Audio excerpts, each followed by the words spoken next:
Menteri Koordinator Bidang Politik, Hukum, dan Keamanan Mahfud MD terang-terangan menyebut ada sosok jenderal yang berupaya mengintervensi vonis Ferdy Sambo.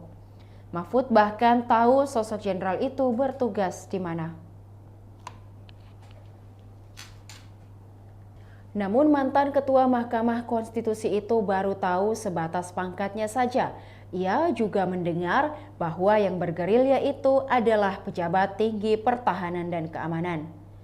Jenderal tersebut disebut Mahfud sudah melakukan gerakan bawah tanah alias bergerilya untuk mempengaruhi putusan atau vonis terdakwa pembunuhan berencana Brigadir Yosua, Ferdy Sambo, dan kawan-kawan. Olehnya, Mahfud menegaskan siapapun yang memiliki info terkait upaya gerakan bawah tanah itu agar melapor kepadanya. Ia juga bahkan siap melawan sosok Brigjen tersebut dengan menghadirkan Maijen ataupun Letjen.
Demikian Tribun Hot News kali ini, saksikan berita lainnya hanya di kanal YouTube dan Facebook Tribun Timur. Terima kasih sudah nonton, jangan lupa like, subscribe, dan share ya!